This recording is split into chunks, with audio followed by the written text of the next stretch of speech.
Good evening, everyone. Welcome to TF Insanity with the Fighting News. I'm Mike Feinberg. Along with me tonight will be Matt Benalil and Stephen Rothman. They'll be on in just a minute, as well as our guest. Tonight, we got a really special guest for. I know we say that, but honestly, guys, a really special guest. He's a celebrity guest. He is a former three-time All-Pro linebacker in the NFL. He was drafted in the first round by what was then the San Diego Chargers. He played 8 seasons in the NFL with the Chargers and the Bills. He was Defensive Rookie of the Year back in 2005. He played in 3 Pro Bowls in 05, 06, and 07, 257 tackles, 45 and a half sacks during his career. He's now an MMA promoter out in California. He's here to talk about this new venue and its upcoming fight card. And coming live right now on the screen with us is Shawne Merriman. Shawne, welcome to the show.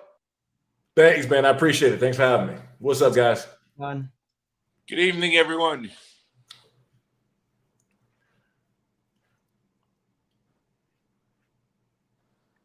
I think we lost Mike. We lost. I can't. Welcome to the show. Can you hear me? How did we lose Mike there? I don't know. He's still talking. Mike, can you hear us? Can't hear you, Mike. All right. So, Matt, talk to Shawne.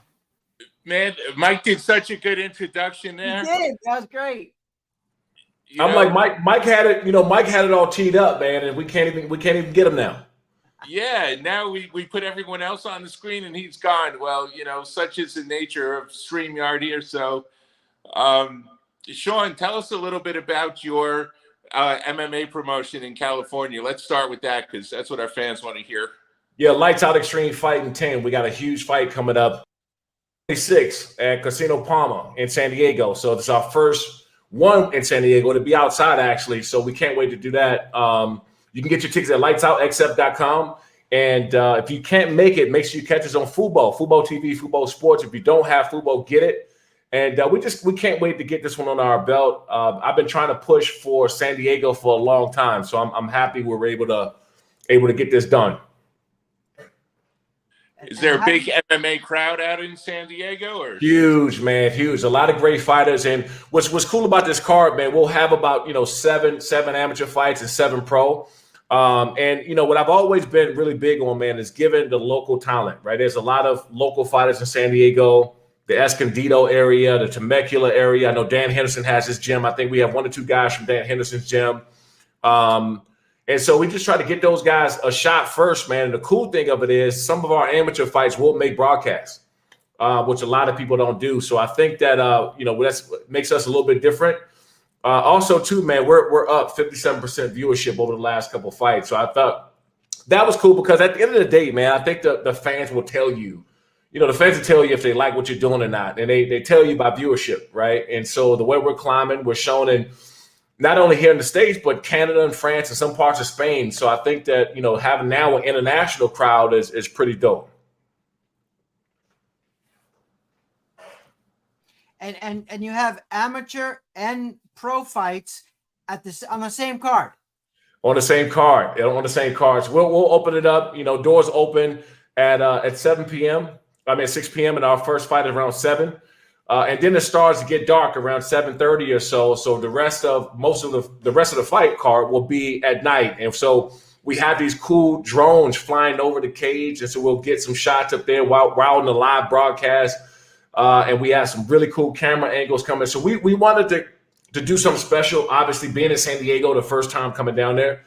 But more importantly, man, they keep being creative. There's a lot of really, really good promotions out here, really, really quality ones. And so what you try to do is just offer fans, offer the crowd a little something different that hasn't been done, that's not going on. And, just making sure they stay engaged. So you're going to do a big drone show like the Chinese do above their stadiums, with the dragons and stuff like that? Look, man, seriously, it's funny. I got the idea from that.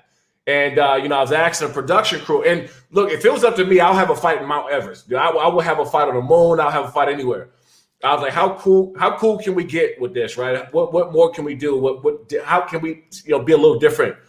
And they said, I said, hey, this is really big in Asia, and some of these big fight promotions in Asia, they have drones and these cool things. Can we do it? And literally in 2 hours, they hit me back and said, yeah, we could do it. I said, man, let's go. Let's get it done. It's going to be awesome. How many fights you have on this card?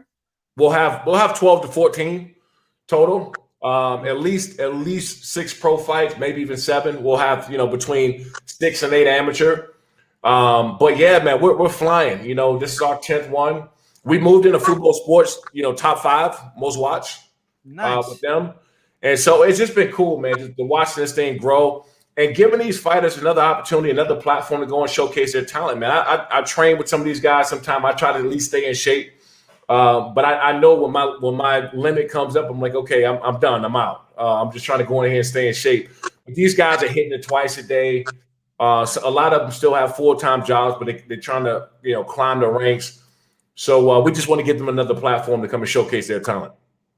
Let me ask you something, Shawne. So in Florida, when you do the pro Ami show, they take a break, like an hour in between, because they get rid of the amateur event officials, and then they bring in the pro officials. Do you guys have the same in California also?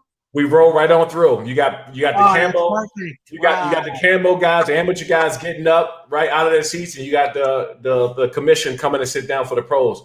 And so we try not to have any breaks, man. I think that people want to see action, back-to-back action. When you have that many fights in a 2 to 3 hour window, you have to make sure you get them all in. And the cool thing is with football, they have a lot of this tech platform. They have this new multi-view thing that I'm still learning to try to pick up myself. So it's fun for us to be able to implement some of the new things. When football does something new and they offer something new, we try to implement that in our shows. Nice. Mike, Right. Are you back? Can we hear you? Yeah, I don't know what happened there. There we go. There you go, Mike. Right? I mean, everybody heard the introduction, though, right? That part. Yes, we heard it.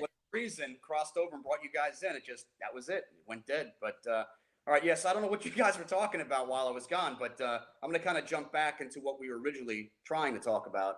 And obviously, I think at this point you've spoken with a couple of the guys, but in case you haven't been formally introduced to everyone, I am Mike Feinberg. I do a lot of the on-camera interviews and reporting. And Steve over here should be in your top left. He is the founder of the Fighting News. He does a lot of the photography. He also does the marketing material for the Fighting News, gives out the shirts, the hats. Matt down there on the bottom, sitting very calmly and patiently. He's our best writer. I mean, he writes. It's amazing what he can put together. And he does a lot of the videography and pretty much almost all the editing with the videos as well. So all He's important. a talented guy, that Matt. I tell you, man. So, Shawne, what I wanted to do before we even got into all that was I wanted to kind of basically jump into your past for a little bit here. And then Steve and Matt will talk to you a little bit more about the events and the upcoming event and the fighters themselves. And so I want to talk a little bit about football. I know we're not going to jump too much into it because we're here to talk about your event. But look, you grew up in Maryland. You got to go to your hometown school back there at the University of Maryland, and you eventually fulfilled your dream as an NFL player. Talk to me a little bit about growing up and how sports became a general part of your life. It's crazy. So I grew up in Prince George's County, Maryland, in that DMV area, right, a little bit outside of Washington, D.C. So I actually grew up around a lot of boxers. My uncles were professional boxers, and there were a lot of championship boxers that would be in my neighborhood, be in our area all the time. But I live about 15 minutes from Sugar Ray Leonard's gym, and so I just naturally grew up around boxing. And when I got drafted by the Chargers in 2005, that's when MMA started to come on the scene, right? So it started to get pretty popular. And I was in the gym one day and I was hitting mitts, and Jay Glazer from Fox Sports asked me, said, "Hey, I see you can box. Did you box before?" And I said, "I grew up, doing a little boxing with my uncles and family." He said, "Have you ever tried MMA?" I said, "No, I've never tried it." So he texted me an address and told me to show up tomorrow. And I showed up to the gym the next day. And when I walked in the gym, Jay Glazer's on my left and Randy Couture is on my right. And so, I'm looking at Jay, and obviously everybody knows Randy, and he's still competing at the time. And I asked him, I said, "Hey, look, am I fighting Randy today? Because that's not happening, right?" But what I went in there and did was I got a chance to grapple with him, pummel, and really use my hands and leverage. And that's how I became a better football player as an outside linebacker and pass rusher. So kind of fast forward every offseason, I would go train with some of the biggest guys in the sport. I would, go do my football workouts, and then at night or during the day, whenever I had a break, whenever I wasn't working on football, I would just go in there and start training with the guys every single offseason. And, I ended up launching Lights Out Extreme Fight in 2019 now. And, I had a lot of back in production, right? Because I was at NFL Network, Fox Sports, ESPN. So I understood how TV and production works.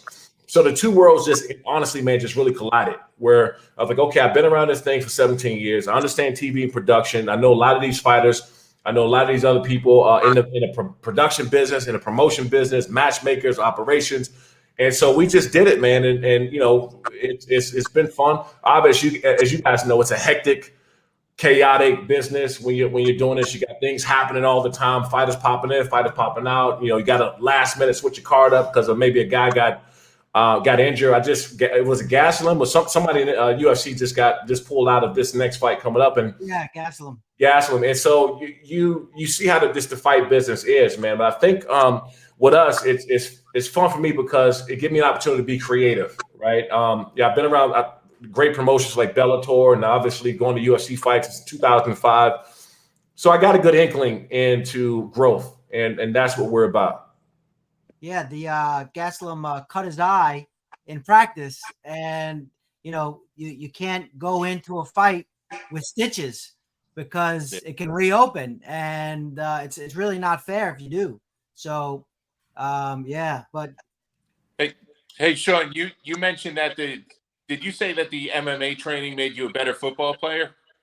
Oh, no doubt, man. When I got to the NFL, believe it or not, even though I got Defensive Rookie of the Year and Pro Bowl and All Pro and all that the first year, I wasn't really that good with my hands. I was physically big, strong, fast, explosive, so I could run past guys, run around them, or run through and things like that. But I wasn't really good with my hands. It wasn't till 2006 season when I came out and I started really, really using my hands, and I credit that to MMA. When I talk to guys now, both present and former guys, I say pick up some discipline of combat sports, right? Go box, jiu-jitsu, Muay Thai, go do something because it will enhance what you do on the football field. Yeah. So you know how far back that goes? In the 1970s, there were two students of Bruce Lee and Dan Inosantos that worked with the Dallas Cowboys. You know how the Dallas Cowboys were the team in the 70s, even though we were Steelers fans. There were two students that were working, and mainly with the defensive players on different kind of techniques, hand techniques to get them past the line. Yeah, but it's just I think now because MMA is so mainstream, right? People are more they adapt to it a lot faster, and people have to remember this. MMA in New York just got cleared about 2014, 2015. Like that's how new the sport still is, if you think about it. And so the more popular it gets, more global it gets. UFC is just killing it globally. It's just opened up the doors to be able to do more in this sport. Yeah. It's incredible that it is a relatively new sport in the history of sports, and it's gained a lot of popularity. And you see MMA gyms all over the place now, and you don't see as many Taekwondo places and Kempo karate and things like that, which was the way it was in the 80s and 90s. Yeah, no doubt. Gone. Yeah, it's amazing that the tie together that you were just talking about. You have a love for contact sports, and it went into the combat sports world. And the two can go hand in hand like that. So, we're kind of jumping around a little bit. I know Steve's going to talk to you about this, but you obviously got into MMA promoting. If you want to share a little bit about how that came to be with us, Steve will probably ask you some follow-up questions to that as well. Yeah. For me, having a nickname like Lights Out, right? And what I've done on the football field, it was an easy transition, right? I wasn't trying to force anything or be a part of something. And when you guys know this, the MMA community is tight. They're very tight, and you're not accepted it's not accepted by everybody. And so me having been around this sport for 17 years, it was like, oh, okay, cool. You can look up articles of me training with Tito Ortiz and all these guys 14, 15 years ago.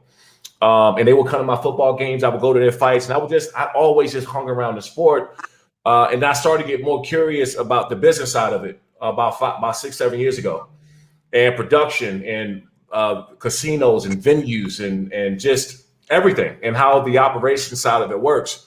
And so it was the easier transition for me from that point. But nothing about this business is really easy, right? Because there's so many different levels and verticals and stuff all over the place that you got to worry about. I mean, every especially when you get closer to fight week. I mean, these next 3 weeks for us, it's just like, all right, make sure guys are healthy, make sure we got no problem with the venues, make sure no problem with the commission. Those things are tightened up, and I do have a really good team of people who's been around this sport and in this business for 15 or 20 plus years. That also helps me out because it allows me to go out and do things like this, right? And promote, talk about the fight, talk about the network and football and how well we're doing there. And so that allows me to go out and do more when you have some very experienced people at the realm. Yeah, we have a mutual friend, Blake Bulletproof. True. That's my guy. That's right. I heard him commentating on a bunch of your events. So Blake's a friend of the Fighting News. So that's great. And they call him Lights Out too. Yeah, and you know what? This is why I kind of he fought for us too before, but why I kind of really handpicked Blake because not only is he a character, he's such a damn character, man. He's just without the cameras, even with he's just like he's a character in real life. Yeah. But he's so analytical and he can break down the fight to a science. And what I look for, because I was on the broadcasting side with football, so you kind of make the correlation of the guys who can articulate, so the audience understands and knows. And there's not a whole lot of them out there that's great at doing that. For one, it helps because he was a fighter, but I think the second part of that is he's able to articulate where the average fan, if you're not a master of everything MMA, Blake does a great job at breaking everything down where people understand it. And his commentation, I go back and watch the fight sometimes just to hear Blake because I pick up. I'm a sponge anyway. I mean, I'm just a sponge. And so when I hear him talking about certain things and when guards are passing it, I'm like, man, I didn't look at it. I didn't look at it that way. And Blake is really good at being able to do that. Yeah. And so you've seen him wrestle before. Oh no, we've been in there. We've trained together at Black House in LA. So I know Blake can go, and maybe even one day he'll have one more fight for us and put the gloves down, man. But anyway, he's still in great shape. Did he win when he fought for you guys? Did he win? He did. He did. Nice. And that was a amateur show. No, it was pro. It was a pro show. He won as a pro. MMA. Oh yeah. Wow. That's nice. Yeah, I hope I'm not going to be stealing any questions from Matt, because I know he's going to be talking to you a lot about the future opportunities you have here. But just one thing I wanted to jump in and ask was, obviously since you have, the experience having been in the NFL and you've been around so many other players, we're starting to see a lot of former NFL players take to combat sports. Mm-hmm. Most of them in the bare knuckle realm, but some of them, in the hexagon as well. And have you done so far, or were you planning on bringing some of those former NFL players to your octagon? Yeah, no doubt about it. I actually had 2 contracts ready to be done from guys over at the XFL, and I got a call like 2 weeks later after I sent the contracts to them to be in this. Actually, we're going to fight on this card, August 26th. That they got called up to the NFL. They both got NFL tryouts. Wow. And so, me, man, I say, look, I want guys to have an opportunity, right? So I'm like, oh man, I was looking forward to it because I wanted people to see them and kind of obviously because I play football, I'm like looking at these guys like it's a big deal for me to have former NFL guys to play there. But when they get that call up to the NFL, I told them both. I said, go take that opportunity because you won't get it again. Make the most of it. If you make the roster after they call you up, I'll be at some games. But as soon as you're ready to come over to Lights Out, man, we can do it. That's great. Yeah, I mean, we've definitely seen a lot of promotions that have, brought some former athletes in before. And what comes to mind, guys, is is Glenn and Raphael, and he did real well up into that last fight, Matt, didn't he? So we Yes, Raphael Akapari. He was a former University of Miami standout. Yeah, Akapari. Yep. But he's doing good boxing. Yeah, he did real well. Ran into kind of a brick wall in that last fight, but other than that, he was unscathed. And Hardy's doing the bare knuckle and boxing. Yeah. Hasn't won either of them, but yeah. Shawne, tell us about some of the guys on your roster. You have any stars, any standouts on your roster? Yeah, we had a couple. We got a couple in this fight too, and it seems that every fight we have, at least 2 or 3 guys end up getting called up to the UFC or they go. And by the way, we love it. I said, look, if the UFC call you, just let me know so I can go drop you off at the facility. Guy can kind of hand you over. But this fight is really cool because we got a couple former UFC guys. Jonathan Vendera. And a guy that you guys really got to look out for is Matus. But I say Matus Mathias. He trains up here at Extreme Couture, and I watch him. And this guy's so polished, and he'll 100% end up in the UFC if he's not called up after this one. I know that he was already talking to the contender, people over to go into contender. So we want to keep giving these guys a platform. And the reason why we have the amateurs is they take a couple amateur fights with us, and we're hoping that they turn pro with us too, right? I mean, they've already been there, they work with us. And so we enjoy being able to be that kind of stepping stone for those guys to get there. Yeah, and like when you made it to the NFL, it's very similar, Not everyone that plays football gets to the NFL, gets to the big show. And, not every MMA guy gets to the big show. In fact, the UFC just now is doing the Contender Series. And, they brought back all the guys that they kicked out of the UFC, all the old guys to fight all the new guys. And they won all the fights. Have you seen that? Yeah, man. I that's what really got me into just that Contender Series in general. Like when that Contender Series hit in the mid 2000s when they first came, it changed the sport. Yeah. I think for 2 reasons. One, it kind of it reminds me, the Contender reminds me of like Hard Knocks, right, in the NFL, right, where you get an opportunity to see these guys outside the cage. What some of them deal with. And I've watched the last one. The guy with Michael Chandler's team, he got hurt. He has a knee issue. And, Michael Chandler sitting back like, hey, look, I'm not trying to push you to fight. I'll tell you what to do. It's obviously your call. And the guy was like, I'm fighting, but that's the mentality of it. And so for the people, for the general public to get a chance to see like, hey, this dude's knee hurt, right? He's banged up and he's going to get after it still.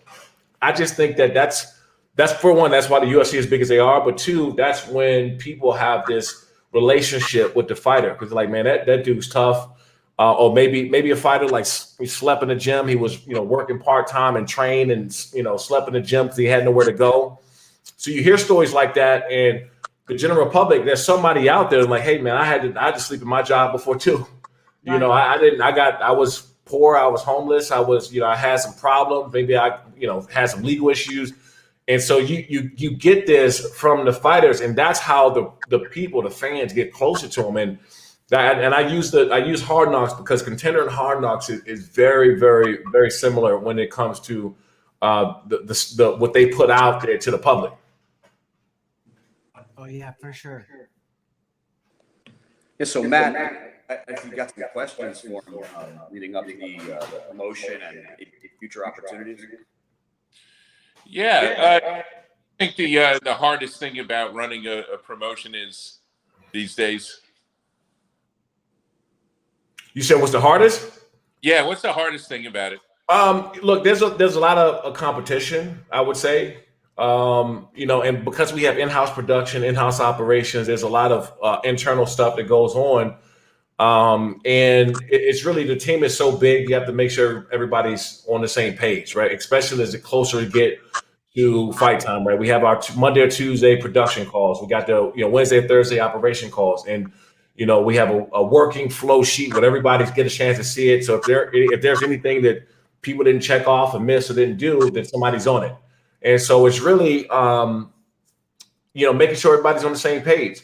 And then you're going to have your normal fight stuff to happen. Guys pulling out. This happened. You got to get guys through, medicals and stuff like that. So, I have a team that's doing all this stuff, but I have to stay in tune with what's going on, right? And so, hey, look, if a guy drop and something happens like had to happen to Gaslam, you got to be ready. You got to know which guy in that gym is ready to fight on a 2-week notice, right? Who do you have in that gym that's ready to go?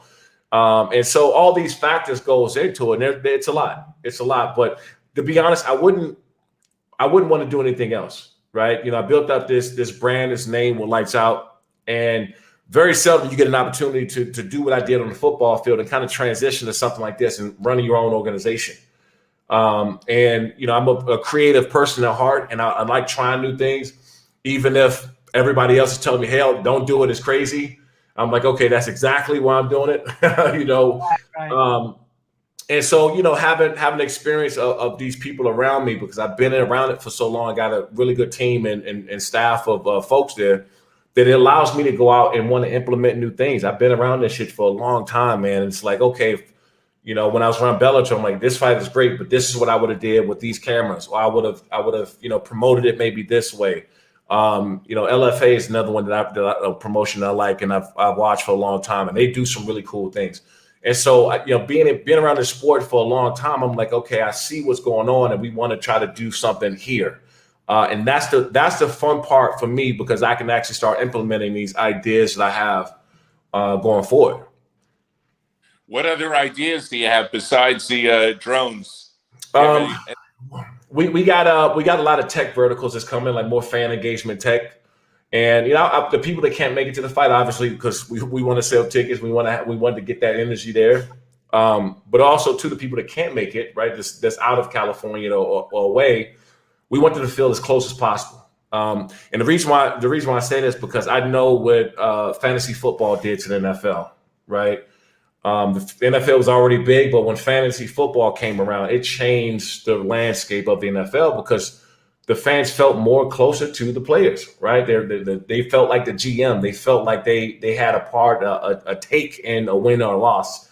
And so you want to start implementing more stuff. That's my next thing, man. It's more fan engagement tech, more fan engagement platforms to kind of build it out that way. Awesome.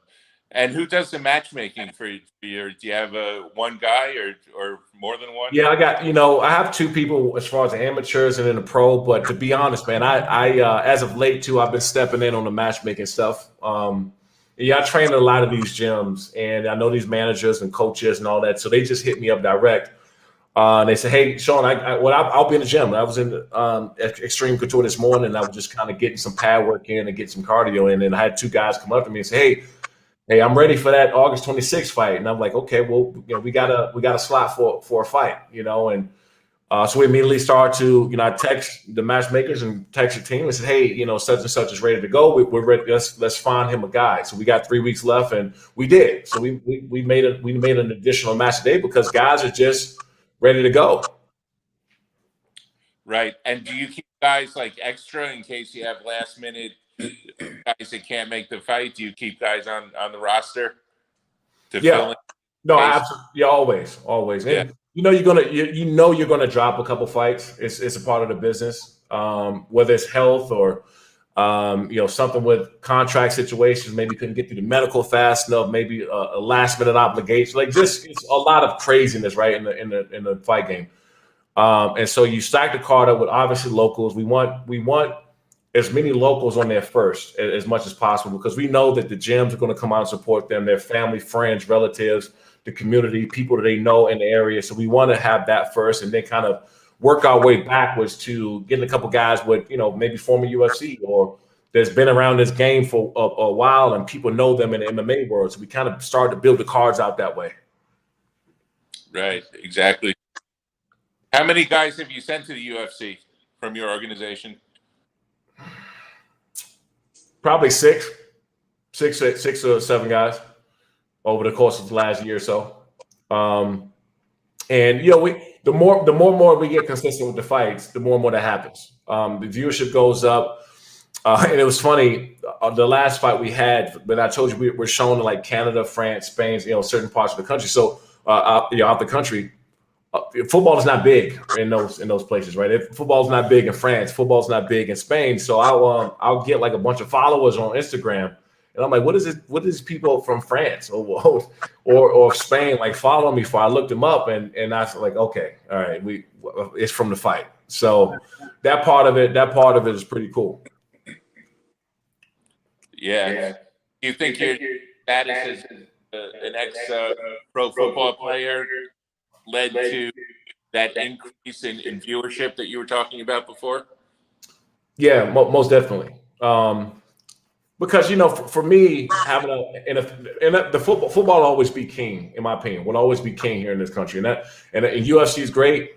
I'm in the fight business is great, but the NFL will always be king here in the country. But I think that globally, MMA will overtake everything, right? You'll have either the NBA or combat sports, because it's the only one that kind of transitioned to everywhere in the world. And that's one thing I've seen the most, right? Like, a lot of, obviously here in the States, people know who I am because I played football and see me on TV or whatever I'm doing. When you're talking about globally, for me, it's building a whole new audience. And, have some of these fighters, we want to eventually get to having a fight outside the country somewhere at some point, right? We're starting to filter in those calls now for next year to possibly be able to pop out somewhere to another country. Excellent. That should be awesome. Yeah. And Shawne, I know we have some limited information scrolling across the bottom of the screen there, and you guys may have even talked about it a little bit while I was muted out. But, again, let's give the details once again about your event coming up. Yep, August 26th in San Diego at Casino Palma. You can get your tickets at lightsoutxf.com, and we'll be live on football. So you guys out there who can't make it, can't be there, watch us on football sports. If you don't have football, get it. But this one's gonna be special, man. This is the first one we're doing outside, but more importantly, we're back in San Diego. We're in San Diego. It's the first time there. We got a tremendous roster that's coming in there, a great card, and just tune in. But this one's gonna be a big one. All right. Approximately how many people will that hold, the venue? A little over 1,000. We're looking for anywhere between 12 and 1,500. So they're nice, decent crowd. And as it grows, man, we want to make sure that we go to venues where we can get up to 2,000 or 2,500. But we're not, to be quite honest, we're not interested in kind of filling up any arenas or doing anything like that anytime soon. For me, it's more being consistent with the fights. Maybe adding on more fights. I mean, I would love to have 4 hours of fights, right? From like a 6 to 10 or 8 to 12 or whatever it is, where we can just crank out more fights and just give more opportunities. Yeah, tell us about your clothing brand, Lights Out. Oh yeah, Lights Out. Lightsoutbrand.com. You can check us out. Shop Lights Out. And it was something I've been doing since I retired, and we were in Tilly's for a long time. I just recently, about a year and a half ago, moved everything online because we were getting so much online traffic. But it's cool, man, because I get a chance to do these like giveaways and stuff like that on social media. And honestly, man, outside of talking shit to Raiders fans and Chiefs fans and other different fans from the Chargers, to be able to engage with that many people a day, right there on the spot, they're watching the fights. I get a chance to invite people on there. I'm giving away 2 cage side seats a week leading up to the fight for people to repost and interactive. So for me, that's what this thing is about. Yeah, I like it. I saw a bunch of people wearing Lights Out, and I mean, it's a great name because Lights Out in the fight world is that's it, Mike. So Shawne was mentioning that Sugar Ray Leonard is from his hometown. Right. Yeah, that part I caught. I thought that so let's talk about that. So how old were you when you met Sugar Ray Leonard? Actually, I was like 12 or 13. And his gym is in a city called Palmer Park back in Maryland. And I actually met him at a event in DC Armory back when the Redskins used to be playing there at DC Armory when I was a kid. And I got a chance to meet him briefly. And my uncle at the time was just starting to turn pro boxing. Wow. And so I got an opportunity to meet him. But there was, when I was growing up, man, I would see as when I was younger, like Riddick Bowe would come down all the time, and I would see Holyfield all the time. Mike Tyson would be there. I think in that DC area at that time, it was huge with a lot of big, Joppy, who was I think it was the champ or close to being the champ or something like that at the time. There was a lot of great boxers growing up in that DMV area. Wow. Did you watch the last fight? Oh yeah, of course. You couldn't miss that. Look, at the end of the day, I think that we all seen that Terrence Crawford was just on a different level, right? Because Errol Spence, he's ran through everybody else, and so I think the casual fan is watching that fight and kind of saying, "Oh, Errol Spence is a champion, and he's always been a champion." But we've seen the separation between him and everyone else in Terrence Crawford.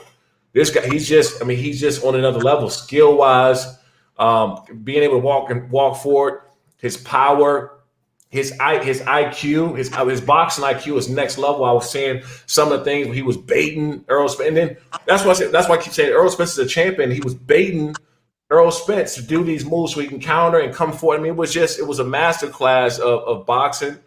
I'm happy to, being on this side of this business and just in combat sports in general, there's a lot to make a fight, especially at that magnitude, right? Like the managers have to agree, the promoters, the networks, it's so much. It's not like, okay, Errol Spence call Terrence Crawford and say, hey man, you want to fight? All right, cool, let's do it. Like, it's just a lot of stipulations and catches. And so, big shout out to all of them for making that fight happen. Did you watch the UFC the same night? I sure did. I watched all of them, man. Look, Gaethje, man, he's a beast. They're 1-on-1 right now, right? When it comes to that, they'll at some point probably have a rematch, man. But I think the way that Dustin Poirier handled it, I love his post fight, because it's easy to kind of blame something or a reason or be upset, and for somebody to come out the way he did, I respect that. Me being a former athlete, we ain't win every game, right? We went out there, we got put out by the Patriots a couple times in the playoffs, and we lost the AFC Championship game and with Steelers, and they were the best team that day. There was nothing we can do about it. And so when I see fighters, man, come out and be like, look, I got my ass kicked. I lost. The guy was, I lost to a better fighter that day, and it just wasn't my day. I respect that. I respect that a lot. Right. And when you think of Justin Gaethje, I saw him fight for World Series of Fighting before he made it to the right. And for me, when I see guys make it to the big show, it's a big accomplishment for me to see that happen. Yeah, no doubt. And you have your fighters make it to the UFC. It's like you're their dad. My son made it to the big show. It's like for sure, like they're like your babies. Shawne, you want to see those guys win, man. Like, like obviously we would like to keep as many guys as we possibly can and fighters. But man, that's like me wanting to stay at University of Maryland my whole life, right? I wanted to go to the NFL. And so you like to see those guys win. Obviously, they put in a lot of time, effort. They put their bodies on the line to make things happen. And so you want to see them win ultimately. Yeah. Right. Yeah, no one wants to leave college, I'm like the only one of my friends that graduated in 4 years. Yeah, well, I left at 3 for the draft, and you couldn't convince me to come back for that 4th, so I was out of there. Well, you had more incentive, Sure. Obviously, it was a good decision, first round pick, so it kind of made sense. There was no other way around it. So let me ask you this: are you planning at any point to maybe jump into the octagon yourself with your promotion? I sent out. So one thing I don't like the call outs of guys. Now fighters calling each other out that are actual fighters. I'm all game. I'm all for that. But to me, I don't call anybody out. Like I have sent a couple contracts to guys before, and they said they wanted to fight, and they got a contract, and it was like, I kind of changed my mind. So I would say this: you can play basketball, you can play football, but you can't play fighting. And unless you're doing it, and I'm seeing these guys now pop in for my cardio and my mid work, or I'm rolling one day and I'll pop in to get some work done, but when you see those guys really training and getting after it because they're putting their bodies and their lives on the line, you don't just go and do something to try it out, right? And so you either in or you out. Ain't no, I'm gonna go try it out. I'm gonna see how I feel. Like none of that stuff. You go fight or you don't. And I think that ultimately that's why I haven't yet, right? And I have not because I see these other guys training. I see the work that they're putting in. And if I can't put in that equal amount of work, then to me, it's like, hey, I need to stick over here and keep building something that, that's growing for one very fast and I actually enjoy doing, right? To go fight, man, your lifestyle has to be a fighter. And let me tell you, everything going behind the scenes in this sport, I don't got the time. I really don't, man. It's next level. Yeah. Yeah, definitely. Sure. You can't do it. You got to be in it 100%. And with the dieting and the, your exercise program and all that, it's got to be spot on.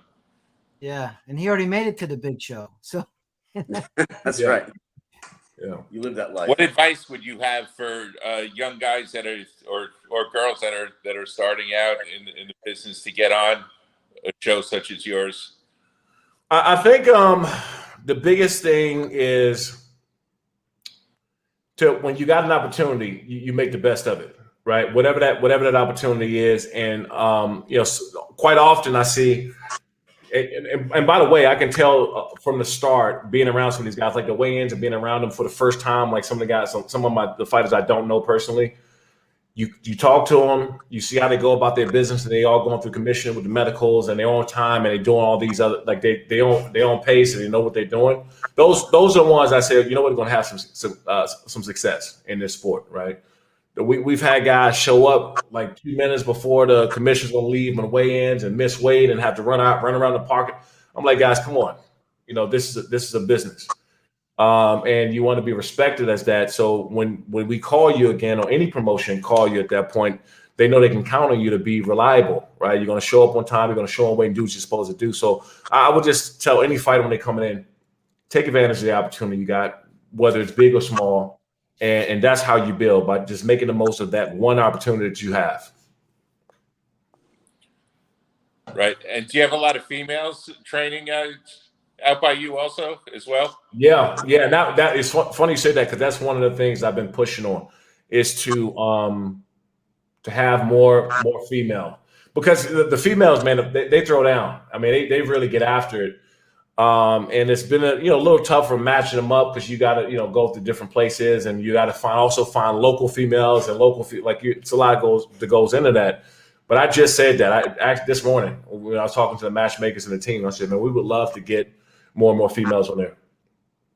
Yeah, we have a lot here in South Florida, and they, so a lot of them are local, but they also come from other countries. Like we just saw a girl from she was on the judo team in Russia. She came over here and fought for Titan FC. Yeah. We have girls from South America, Brazil, and stuff like that. They come here, because it's a nice place to live and train. Yeah. Absolutely. Talking about Titan, Matt, do you remember UFC came Contender Series to a Titan event? And they saw talent at the event, and who'd they sign? They signed one of the Burns brothers. I don't remember. Burns brothers, yes. But they didn't sign the guy that they thought they were going to sign, who was Jason Suarez, who was undefeated, high-level black belt in jiu-jitsu, and Dana decided not to sign him. Yeah. But you ever get Dana come to one of your shows? No. But we sometime when I go to the fights, when they had the one in San Diego, we sat together, practically the whole time, just talking and just kind of picking his brain. And I got a tremendous amount of respect for Dana, man. I really do, and what they built in general, and building this side of the business and knowing what goes on behind closed doors. Sometimes the hecticness and the craziness and the chaos, it just makes you have a little bit more respect for what they've built. Oh yeah, definitely. Yeah, he was here when they had that Looking for a Fight show that he was doing with Matt Serra. Yep. Yeah. Yeah, that's why he came down here. Yeah. Yeah. Yeah. We So definitely. listen, man, it was great talking to you, and it was Yeah. great. We look forward to we'll catch your show on Fubu. We'll promote it, and we'll see what the feedback is like, and maybe you can partner up with some of our Florida people, and That's another place I would love to come down. You're right. There's a ton of fighters out there. Where did I train out there? I think I trained at AKA. AKA is out there. Black House is out there for some time. I had a Black House gym. I trained there. And there's one more in Sunny Isles or something out there. It's a really, really, really. It's slipping the name, but there's a lot of really good fighters out there. So we got to make our way at some point. yeah, there's a lot of gyms, and there's a lot of good coaches, and there's a lot of good fighters. No question. Yeah. No question. They got the #1 gym in the world, American Top Team down here. That's what it is. That's what I was thinking of. American Top Team. There you go. Yeah, the original fight gym where the people come from out of countries and they sleep on top of the gym. They have the dorm rooms. Right. Yeah. A lot of great fighters out there. Yeah, for sure. Thank you so much for coming. Absolutely, guys. I appreciate it. And then hopefully when this gets out, I get on more when we are, lights out 11, 12, 13 and so forth. So yes, sir. Great. Yeah, we take the time. Thanks, guys. Appreciate it. All right. Good talking. Good night. Good night. Yeah, so there you go. We're gonna have a wrap-up show. Very want to thank him, Shawne, for coming on. Lot of good stuff. It makes you want to wish we were in California. Yeah. Well, they have these shows all over the country, and if you go on to I never really looked at Fubu, but if you go on Fight TV, there's always stuff from all over the country, smaller shows, amateur shows. Yeah. So you can watch MMA probably every night of the week. Yeah. You can binge watch it for all these small shows that are out there. Sure. With streaming services, you have it at your fingertips all the time, right? Take it on the go. But I think it's cool that he's doing the drones. Because that's really something. I don't know if the commission's gonna like that if it's indoors. No, it's outside. He said. Yeah. I think that's the only way you're allowed to do it. But we have a guest coming on when you were talking about people coming from different countries to train an American Top Team. Julia Dorney, she's a German fighter, an Invicta fighter. She's coming on the show this week. She's actually flying back to the United States today, and we're going to talk to her about an upcoming fight that she has. American Top Team is where they all want to train. It's some facility if you've never been there before. It's really nice. Well, that's the key thing. Like you said, they've got the dorm rooms. They have the ability to allow people to sleep there. So, like you said, people come from other countries. They're coming with nothing in their pockets. Where are they going to go? What are they going to do? They've got everything they need right there at that gym facility. Yeah, you have the trainers that have been around 20 years. Yeah, and we have also on August 10th, Thursday night, we have the BYB 19. They're on their 19th event, and that's going to be here in South Florida. They got 4 title fights. We're going to have a show about it coming up next week. We're going to have a show about it, about all the fights. We're going to have some fighters come on and we're going to talk about it. So it's a wrap. Yeah, we want to thank our guest once again, Shawne Merriman, former NFL great of the former San Diego Chargers and Buffalo Bills, doing MMA promotions. His event, once again, August 26th, out there in San Diego. And like he said, you know, it's not a matter of trying to get in there and being one of those 1,000 to 1,200 people sitting there, but you can stream it. It's available for you to watch. You probably even get a better view streaming it right there from the comfort of your own couch. Yep. Yeah, and it sounds like he's gonna put, you know, he might have some different technology going in there. He was kind of hinting at that. Maybe like the PFL does with their ref cam. Yeah. Like things like that. So he said he wanted to get more fan interaction. So it definitely sounds like a good promotion to follow. Sure. For sure. Well, again, Fubo Sports, Fubo TV. You can check it out there and, you know, purchase the fight, watch it on August 26th. Or if you're in the San Diego area, you know, pop in, buy a ticket, check it out. There's nothing like being there in person. You know, I don't want to discount that, obviously. You know, everything around, the essence of being around it is just really something. So check that out if you haven't done so before. Yes, sir. And before we leave, maybe we can play a clip from one of his shows. Hold on one second. All right. You know what we need to do? We need to get Lights Out Nelson onto that show. There you go. It's named after her already. It's perfect.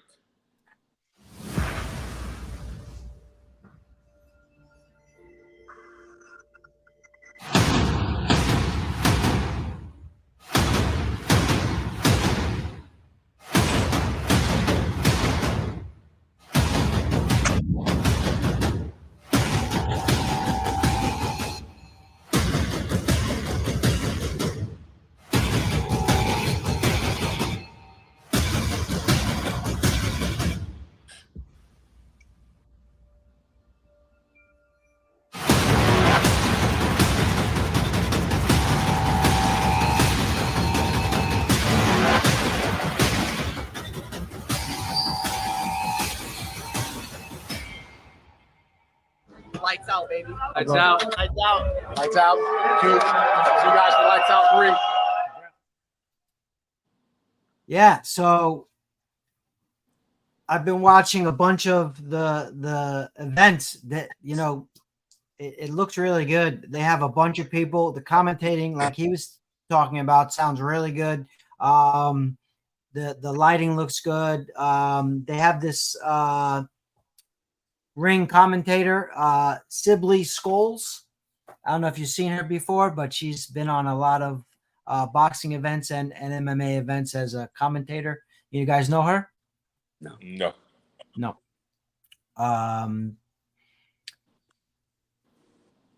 Maybe by face if I see her. Yeah. If by face, if you saw her? Possibly. You never know. Mike, you know how Lights Out Nelson got her name? How's that? You know what I'm talking about, Kat Nelson. She's been on our show. Yes. So she was fighting at the Caribe Royale, and she knocked this girl out. And at the same time that she knocked the girl out, someone must have like hit the main electricity cord, and it shut all the lights off in the room. Oh. So they caught that on tape. It was the exact same time as the knockout. So after that, she became Lights Out Nelson. Hey, that's a powerful knockout. I mean, we turn out all the electricity like that with one good punch. That's Yeah. This is her. Let's see if you know her. Sibley Scholes. You know her?